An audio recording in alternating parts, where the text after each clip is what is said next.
Hey everyone! So recently we've been getting a ton of updates on new gameplay that'll be coming to the verse in the near future, and one of the things that has caught my attention is refueling. Refueling is always going to be an important part of any game where you can run out of fuel, and it's going to involve interacting with other players, so it's probably going to be a fun experience, at least with the right customers.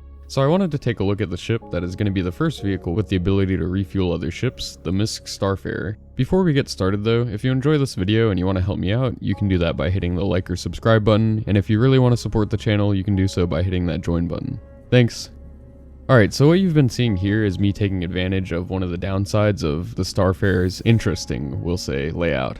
This rear catwalk is pretty much treated as part of the interior of the ship with this current design, and that means that even on a ship that should be supposedly inaccessible to me without me breaching it in some sort of way, like most other ships behave with their exterior doors, you can see that this friendly NPC one from an ECN alert mission has nothing to prevent me from just flying over to the catwalk and taking these strange elevators inside. And this isn't just a funny exploit to let you on board a friendly ship without getting a crime stat. I can actually see this being an issue when we get the first iteration of refueling gameplay, since from what we've heard so far, you're gonna have to be completely still while refueling in this first implementation, and if you're broadcasting a beacon that you're selling fuel, that's gonna attract a lot of customers, but also potentially pirates. And with how broken the loss system is right now, like there's still no way to defend your ship from trespassers, which makes no sense to me. But yeah, I can definitely see problems arising from people being able to get onto your ship as you're refueling with no repercussions or even a way to stop them. So there's a few other issues that I can see being problems in this first iteration of refueling that seems like it'll be coming soon, since they're using existing docking tech to implement it, and talk about how they're currently working on it on one of the Star Citizen lives. But before we get to that, I want to talk about the Starfarer itself for a little while. So the Starfarer is actually a very old ship, and it was implemented into the game in Alpha 2.3 all the way back in 2016. At the time, it was the largest ship in the game, and being the first large ship means it has quite a few quirks. One of these is the layout, which is pretty universally known for being confusing and hard to navigate. I usually like to go through most ships' interiors when I make videos about them, but my head would explode trying to show off the layout of the ship in a way that makes sense. However, you have been seeing the fastest way, at least that I know of, from the only exterior entry point that's accessible when the ship is landed to the bridge, and the sprawling path that you have to take to get there should give you a pretty good idea of what the rest of the ship is like. Now, part of this poor design does come down to this being a very early ship in Star Citizen's development, meaning the teams working on it were still figuring things out, but part of the blame for this also lies with Squadron 42. Now, I'm not sure if it's been confirmed or not, but it's also another pretty widely known fact, if you want to call it that the Starfarer's interior was probably designed as a good location for a first-person shooter level first, and as a functional ship second. So yeah, I'm not sure how much truth there is to that, and we'll probably have to wait for a Squadron to release to find out, but I can definitely see this, especially in areas like the cargo bay here, which could create some interesting cover and high ground dynamics. This is unfortunate though, because that means that this iteration of the ship does have to stay in the game in some form if it's used in Squadron, and it can't just be reworked and updated like a lot of the other old ships, at least not easily. But yeah, with how much would need to change to make this interior make sense, and also how important this ship seems like it'll be in the verse, because at the moment it's the best and the biggest refueler, I think it could make sense for them to give players a whole new model year of this ship and let the current one stay in as an older version. They've done this in the past with ships like the Constellation, although as far as I know there's no plans to use those older models. But yeah, moving to a new model year isn't completely unheard of, and the Starfarer kind of seems like it needs that. What do you guys think about this though? As dysfunctional as the interior of the ship is, it does still have some appeal to it. Despite the stainless steel and harsh looking other materials, it still is pretty inviting, at least in my opinion. I don't really know why. And I also personally really like the captain's chair on the bridge, even if it doesn't serve much of a purpose at the moment. Onto the exterior of the ship. As ugly as the Starfarer is, I actually like the design. It's supposed to be a heavy refueling platform, not a luxury tour or anything like that, and it definitely looks like it's ready to do the job. It definitely is an industrial ship, and with the exposed tanks and catwalk above them, you could probably make a pretty good guess of what this ship's purpose was even if you didn't know. I will say that the front section with the crew area, components, and cargo bay doesn't flow super well into that rear section that's mostly just made up of the massive tanks, but again, this is definitely a function over form ship, and I think it's fine for it to look a little quirky. Alright, now let's talk a bit about actually flying this thing around, and what you might use it for. Now I'm going to do a video about big ships and their interesting combat performance in a bit, but this ship is surprisingly good at PvE combat, at least in the current state of the game. I've linked a loadout down below, but the only thing that I definitely recommend changing no matter what is the quantum drive, since the stock comma in this thing is complete garbage. You can also change out the shield to the FR86 if you want better shield regeneration. You might want to swap out the solid pilot controlled C788s if you're worried about ammo to some sort of laser repeater or cannon, and if you plan on putting people in the turrets, then I'd swap out the ones with scatterguns at least, since scatterguns aren't exactly my first choice for mounting on a turret where you can't control the distance between you and the target. But yeah, the stock loadout is usable except for that quantum drive. And with the hardpoint sizes that this thing has, it's plenty capable for PvE combat as long as you keep your targets at range. It has 4 gimbaled size 4s for the pilot, which is what the Constellation series has, and they're known for their high level of firepower. Now, maneuverability is not a strong point at all with this ship, so if you do get into closer range engagements, you're going to have a bit of a rough time, but the large size shield generator should keep you alive for long enough to get on target. And if you find willing gunners, the turrets on this thing aren't terrible for a non-combat focused ship, with dual size 3s for the 2 rear underslung turrets and dual size 4s on the top turret. And on the Gemini, the military variant of the Starfarer, these turrets are all bumped up a size, so that top turret becomes a real threat with dual size 5s. And those rear turrets are pretty dangerous too with dual size 4s. But yeah, besides the fact that this thing won't move any appreciable amount in any reasonable sort of time frame, it's actually surprisingly okay for doing stuff like bounty missions. Besides combat though, being so large, the ship is actually not half bad as a hauler. It's not great since it has about half the cargo space of a Caterpillar, is slower than the already not fast Caterpillar in pretty much every way, and is just a general pain to deal with for reasons like the fact that it takes forever to board and disembark, but 291 SU is still a decent amount, even if it takes you a little bit longer to get it from place to place. Unfortunately, trade in the verse has been in a pretty poor state for the past half year, so you're not going to get a great cargo hauling experience in any ship at the moment. But yeah, if you're looking specifically for a cargo hauler, this isn't your ship. It's first and foremost a refueling ship that happens to have some cargo capabilities on the side as a bit of a bonus. But yeah, with new ships like the C2 and comparing how they fly in atmosphere to this thing, it really makes it evident that the Starfarer was not designed for this job at all.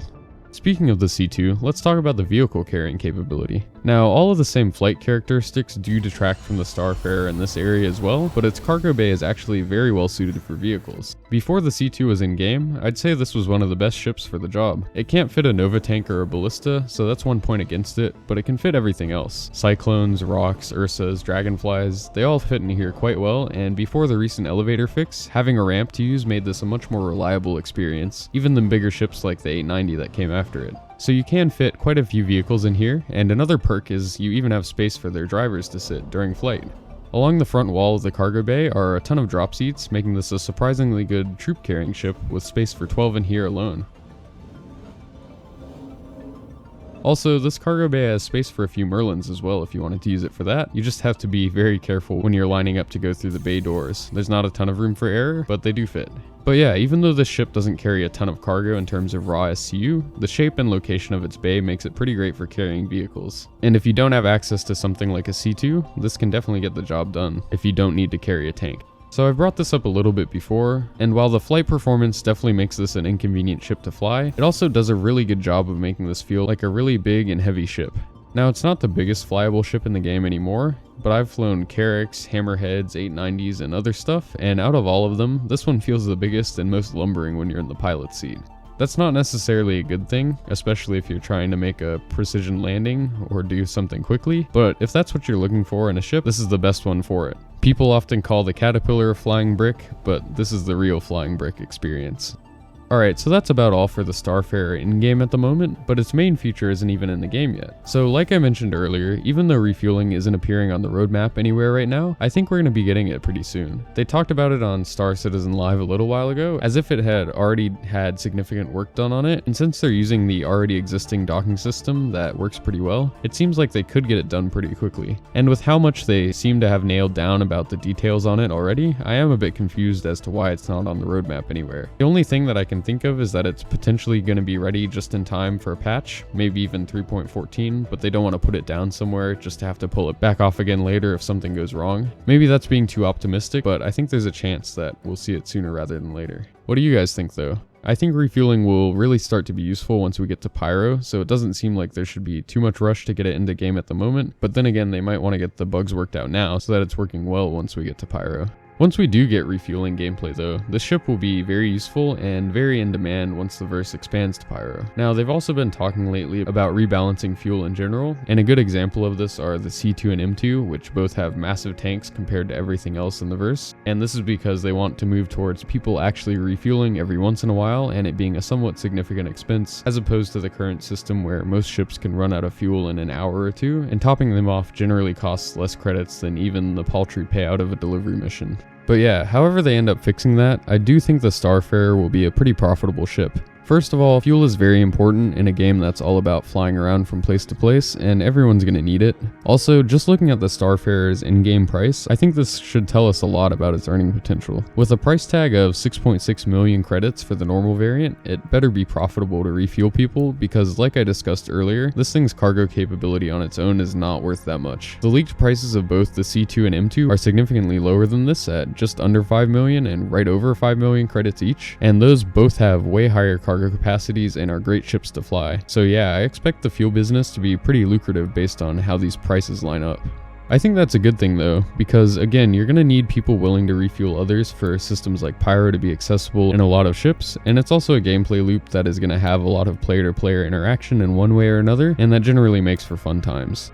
Now I do see a few potential issues coming along with refueling, especially if we get it sooner rather than later. First of all, there's that shipjacking issue because of the Starfarer's design that I mentioned earlier, so hopefully we get some sort of fix for that. Ideally, laws against trespassing on other players' ships so you can actually deal with people who manage to glitch into your ship in one way or another. Other than that though, even though fuel will definitely be needed in some areas, Stanton isn't really one of those areas with how colonized it is. You'd have a hard time running out of fuel in most ships in this relatively small system with plenty of rest stops, so I don't imagine it'll be all that common or profitable to be selling fuel to players in Stanton at least. This will be fixed with Pyro, but if they release refueling before we get that, then I think there's a few things they could do to make refueling worth doing for the time being. The first option, which I would love to see, would be the ability to refuel NPCs, either through missions or just by them responding to a beacon that you put out, and this would be pretty fun to see, and I think it would be a good chance to test out NPC and player interactions with a pretty simple system to start with. With server performance being what it is at the moment though, I think this is pretty unlikely, as adding additional NPC load to that would not be great for things, I don't think.